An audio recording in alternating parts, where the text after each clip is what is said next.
welcome back. We're back from break with episode 4, MMRU Celebrating Black History Month. We're going to be talking a little bit about Black influence and presence in music. But before we jump in, we've got some new voices here today. Do you guys want to introduce yourselves real fast? I guess I'm going first. Hi, I'm Cameron. Usually I'm in there with Jason doing the mix and stuff, but today I'm going to speak about Black history and what they did to music, especially popular music today. And my name's Kent. I'm here today, do the same as Cameron. Hopefully bring some cool points to the table and talk some Black history, Black music today. Should be fun. Yeah. Cool. Where do you guys want to start? I don't know. I guess the beginning. All the way to the beginning. All the way. So it's important to understand that Black music comes from the rich tradition of the gospel, coming from the spirituals and work songs that came from slavery, and then as it progressed, and then 1865 happened, and then throughout that progression to now, that gospel tradition translated to music, whether that be jazz, whether that be soul. Soul and modern gospel, and even rock and roll that it developed from that little the church, the tradition, the hymns. Yes, exactly. So Wade in the water. Right. Wade in the water. Oh, yeah. And those songs were maps and things like that, and they became literal. It was ways of survival, right? And later became ways to promote Black people as intelligent and strong, and to prove their worth, kind of, because they were constantly represented as lesser than. So they wanted to provide themselves with some context to say, hey, we're just as smart, and in most cases, because look what we made, we are smarter. We're bigger and brighter than everybody thinks we are. Right. Yeah, and there's been a lot brought to the table that wouldn't have existed had it not started with the whole, using music as a way to cope. I think that's really important to talk about, that it was started as a way to relieve yourself, to be feeling human again. It made you feel like a human. I love that point, because it makes me think about like the emotion that the Black music has. Like I think of like James Brown and stuff like that. He was a church boy, and like you feel his emotion. Like you could tell he was a pastor or preached at some point in his life, because like his energy, his presence is just like he's got the Spirit, he's got the Holy Ghost in him. He's just dancing, he can't even stay still, and it's amazing. The movie was cool. I watched the movie about him, and like just like learning about like the struggle that he had to go through was just so interesting, and like a lot. And it wasn't just him; it was a lot of different artists going through this, and they go to church, and it was their only place that they really felt, open, and they could really express themselves. So that's why I feel that emotion like on a really different level when I hear that funky music. Yeah. And we were talking in our meeting about a lot of Black artists through history learning music through their churches, and I read a lot about gospel music and church music being a community builder and helping keep Black people together and feeling united. And a point I would like to make is that with jazz that originated in New Orleans, it came from the funerals, because they would have the march and then they would have the second line, which was a conglomerate of artists and musicians that would come together, and when they marched down to bury the grave, and then they would play the sad, very theatrical, very traditional funeral march. And then when they get back, it's a party. And then they march fast, they're jumping up. Yes, it's a fantastic array. Look it up. It's really fun just to watch a funeral. Yeah, it's really interesting to watch. Everybody's dancing. Everybody's celebrating. And that contrast is really what encapsulates like Black music itself. It's procession after tragedy. So they keep that theme going. Yeah. You can't turn me around. I've got my feet planted in the ground, and I'm gonna scream out to the world like I'm proud. It's great. It's beautiful. Definitely. Yeah. There's the I'm Black and I'm proud. Yeah. James Brown again. James Brown. My boy.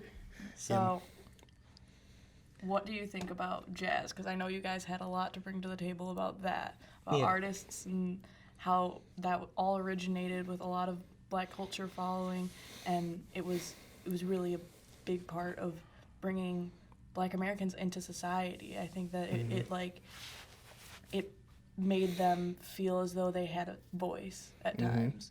So I want to say the cool thing about music is it on the surface you can't see anything. There's no color to it. It's just a sound. So like people hear it and either it's good or it's not. And like people are either gonna dance to it or they're not. So like black or white, Latino, it doesn't matter. You got a good song and people like it, they're gonna listen to it. So why jazz was so cool is like everyone liked it. Like white folks liked it, black folks liked it, and everyone just jammed to it, and people got so popular because of that, because it was just, they got to express themselves without, I mean, at points, yeah, people saw there was a black person, like the headlines, and they got on TV and well, later it was on. promoted like that. Yeah. Only until TV came out and they started appearing on shows, they weren't pushed by the label because they were black. You know, like the first gigantic jazz success was Dave Brubeck. You know, with Take Five. His album, with Take Five and his album, which is an awesome album. It's just it totally deletes like the predecessing history that that made it. And even though Dave Brubeck, was an awesome person that gave a lot of tribute to black music because he was a part of it. You know, he wasn't. It would have been better if Duke Ellington and Louis Armstrong were given just as much credit as Dave Brubeck during the time, Definitely. It eventually evolved, and especially during bebop and everything after that, people started to recognize that they were the force that would bring the new music to the spotlight, Like, they created swing, they created bebop and jazz fusion and then rock and roll. And they made it. They made it first, and then once it became commercially viable, then everybody else started jumping on the bandwagon and taking it for themselves. Because we know Elvis Presley didn't invent rock and roll or gospel music, especially not gospel music. Like you One must hurt a lot of people. Yeah, you have enough intelligence in your mind to know that gospel music came from the black churches and all that stuff. Yeah. So That's all that emotion, man. In researching Elvis, found out that a lot of his songs were covers of songs by black artists, and a lot of songs were covers notable in to the me- first place in the 50s. Yeah, that was that the too. trend. Most notable to me, Hound Dog Yeah. wasn't, and actually, Black woman, right? yeah, I have her name, Willie Mae Thornton. Yeah, she was a guitarist. Yeah. Yeah, She was a savage. She was awesome. Yeah, she was. I was awesome. reading about her. She seems super cool. I've heard her version, and personally, I like it better. Got more flavor. It's got more flavor.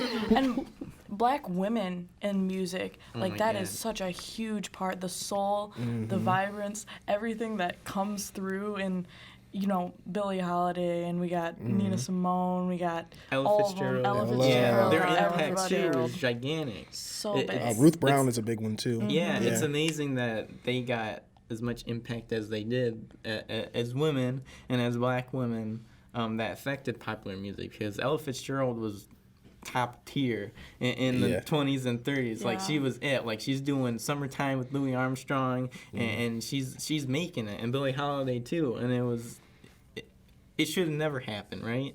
It should have never happened during the circumstances that they were living in the times. Like, Billie Holiday was a prostitute, and she had to sing her way out of that and get out of Pittsburgh. And she used her voice too. Like, we all know "Strange Fruit" and how impactful Even though that's that not was. her song, she made it famous. She She's made the it one- famous. She was the one Yeah. that put her face out there, being a black woman in America at that time, and was willing to say, hey, this isn't right that this is happening, and keep her like composure around people that were so racist, so awful at the time. and she debuted it in a New York white club and full of a white audience, and she sang that song.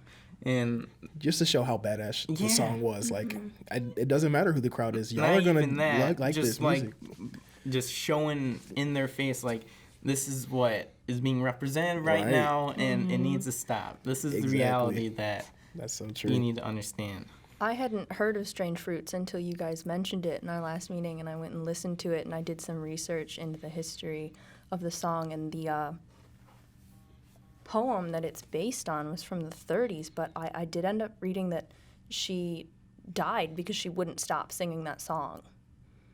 The Federal Bureau of Narcotics Commissioner forbid her from singing it, and she did it anyway, and he like set out to ruin her life, and he got her cabaret license taken away so she couldn't sing in cabaret clubs anymore. Billie Holiday made a book, and she documents that and her struggles with like, now I can't even perform at clubs anymore, and then she does radio and TV now. Like there's a famous performance of her on it's either television or radio. She's in the studio of some kind, and she reunites with Coleman Hawkins and sings a couple songs. And it's a very triumphant moment because now she's getting older, and Coleman Hawkins is definitely old because he's way from the beginning of jazz, and they have a relationship. So when I saw that, I was like, okay, now I get it. Now I know the struggle. Now I know what it means for these artists to play together and sing their music on a public platform and get it out there.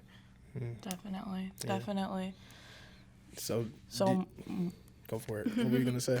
I was gonna say moving with the time. Yeah. What's next? Yeah, that's what I was going to. I was thinking like moving ahead, because we were talking more jazz. We could go to like the 60s, and then like we had like the whole, or like 50s, 60s. I'm thinking like the whole Ray Charles. He was really big, and like Sam Cooke. I'm just thinking about what I was looking at, and how they like as the years go on, and like black music got more, or what they used to call race music, until a period of time. I think it was 1949.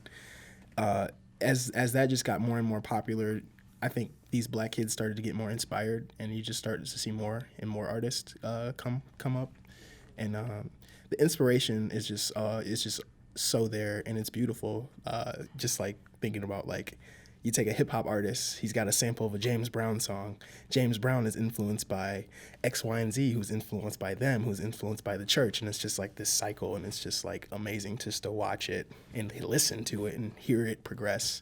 And I'm blessed because I live in an age where I can access like all this different music. Yeah. So I get to really study, and like I don't have to go and buy records. I can just literally look it up, YouTube it, you whatever I want. You don't have to rely on your parents being super cool parents and having those records. That's funny you say that too, because my dad, he's kind of hip, and he's got so many rap records, and he put me onto so much like old school rap because of that, and kind of influenced the music I listen to because of that. And it's cool. It's just a cycle, influence. Yeah, it's really cool.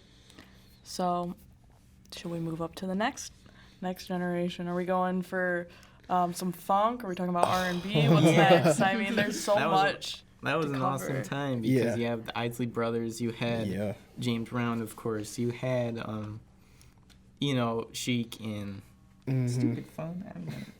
I'm gonna kill this phone. Anyway,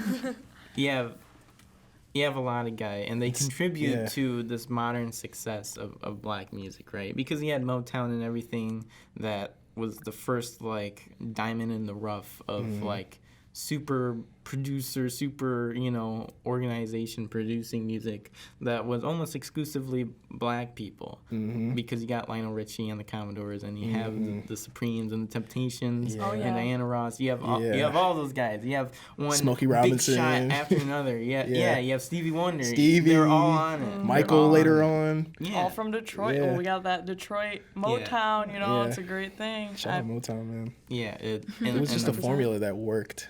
It is the catalyst for black independent music getting out there, because originally you had Blue Note and everything, but all of it died.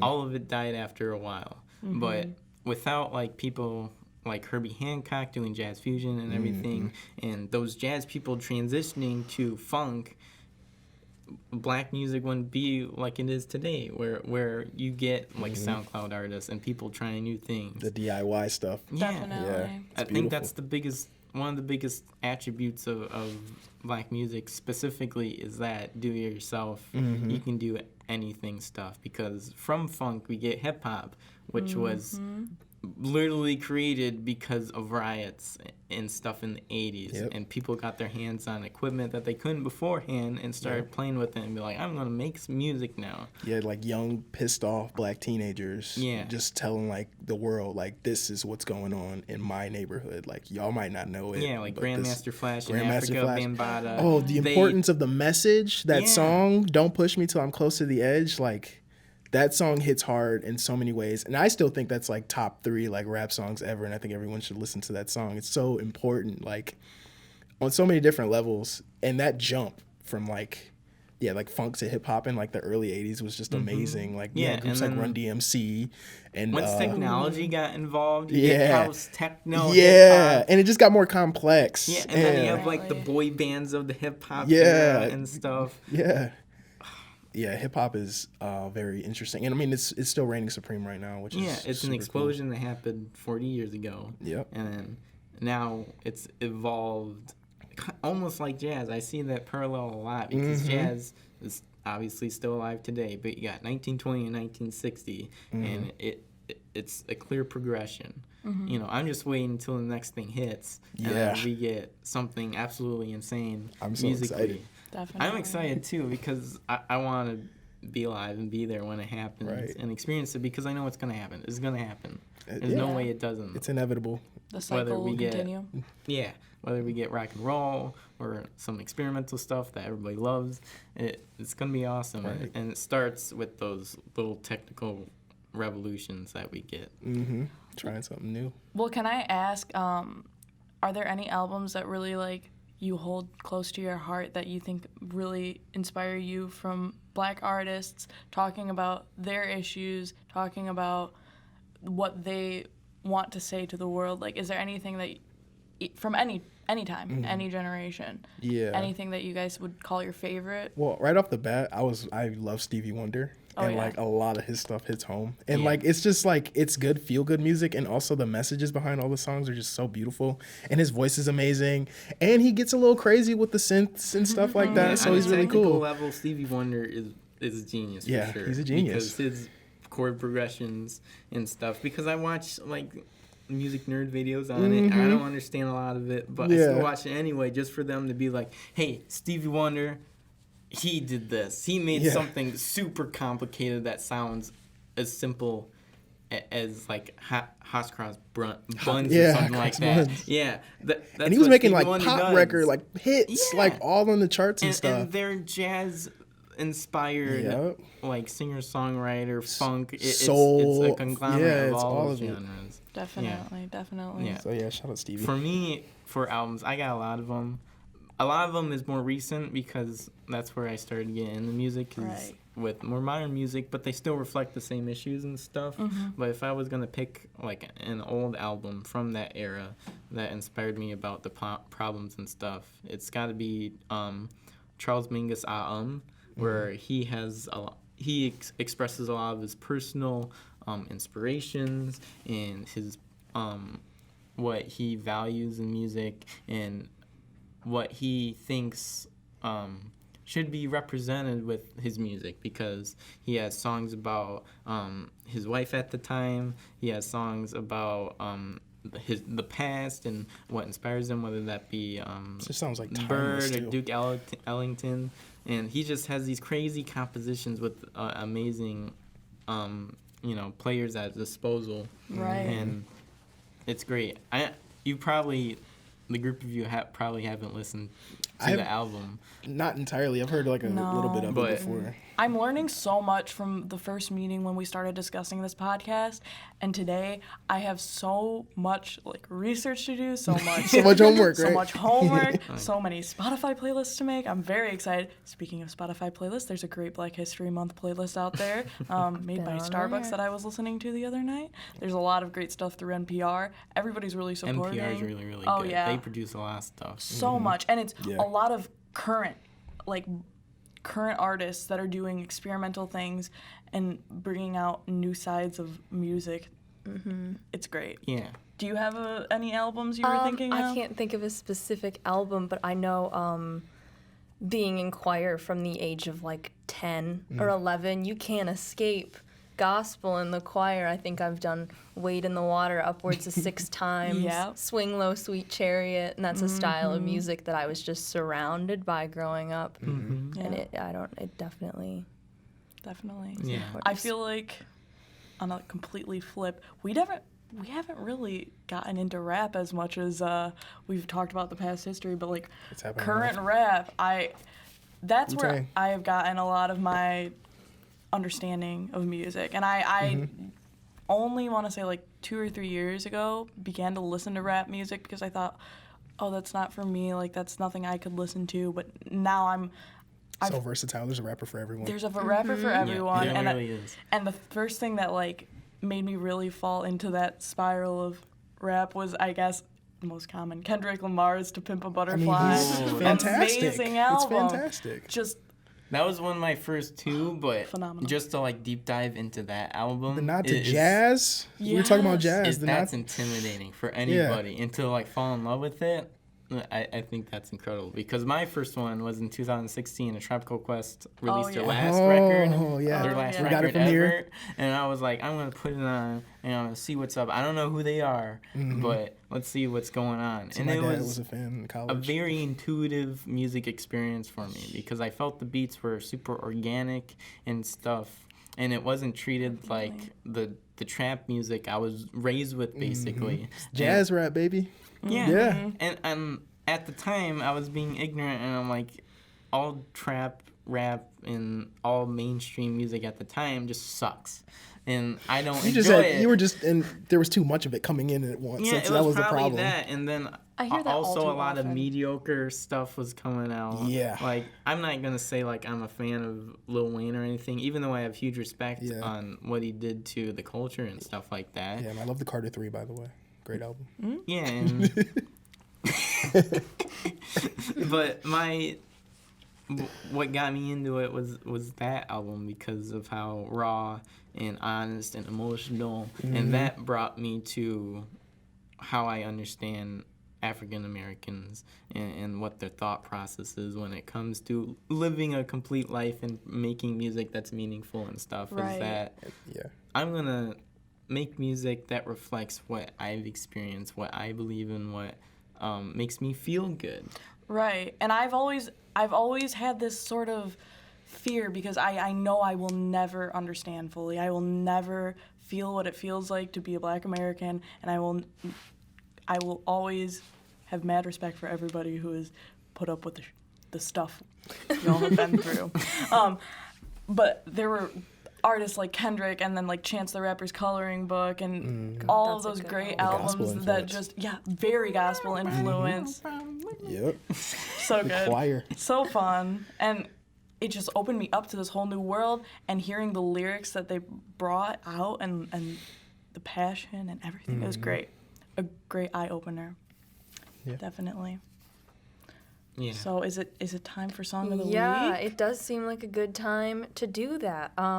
We are starting a new segment called Song of the Week, which is something that we do at our weekly More Media Records staff meetings that we thought would be cool to incorporate into the podcast.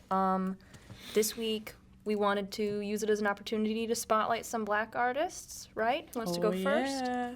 I'll go. Cameron was talking about A Tribe Called Quest. I'm gonna pick a song from their first album called Description of a Fool. It's the last track off of that album. I love that album dearly. It's one of my favorites, if not my favorite album ever.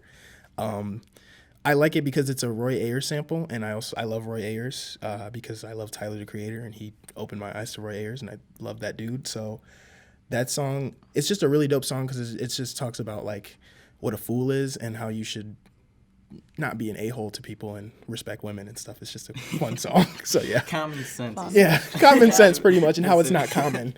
Talking about how common sense isn't common. So yeah, that's mine. I like it. I've got two songs I'm gonna bring up.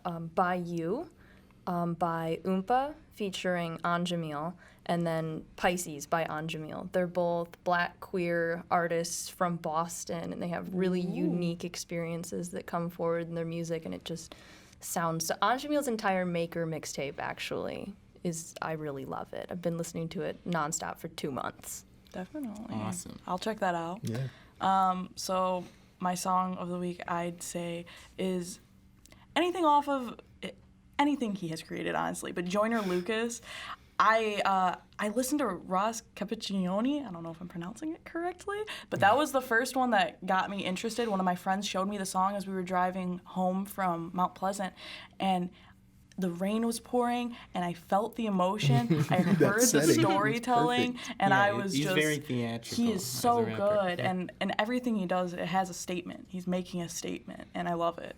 I appreciate it. Okay, my song is "Bury Me in Gold" by Big Crit. Big Crit. Yeah, Big Crit is one of my favorites. I love him. He's such a great rapper, producer. Loves the gospel. Yeah. Once again. On that album, he brings forth the most gospel I've heard on Yeah. like any Until hip-hop Kanye dropped. album ever. Not even. I'm not even gonna debate that. Big Crit wins, okay? But on this song, "Bury Me in Gold," he depicts himself as a person that hunts for materialistic things, whether that be the gold chains, gold watches, the gold apparel, and then when he dies, he's willing to give that up so he could go to heaven, so he could meet his maker and his family that has passed away before him.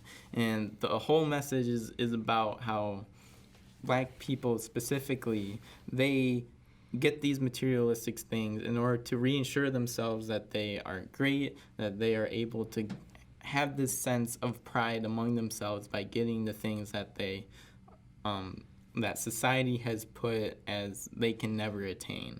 So with this reflection that Big Crit has is like, obviously it doesn't matter, that's why I'm willing to give it up, but it's a representation of what I've become as a person, how successful I am, and how what I do about what I have done, it matters and it has weight and it has an effect on other people. Definitely. So, and it's gorgeous and has a ton of choir samples and it's heavy, and a good I song. love that song. And I thought it was good to present it with the group of songs to give tribute to black artists and black music in general. Like, I could have picked a bunch of jazz songs if I wanted to, but I felt this one that is, from 2017, I thought it was a good reflection of what we're talking about today. Good pick. Definitely. And I think that's all we've got for the day. We post new episodes twice monthly wherever you get your podcasts. Be sure to check out our socials for updates. And thanks for listening in to Off the Air. Thank you. See ya. Bye. Bye. Bye. Okay. Are we clapping? Yeah, she I'm said gonna that. clap because I got the intro. Okay. Okay.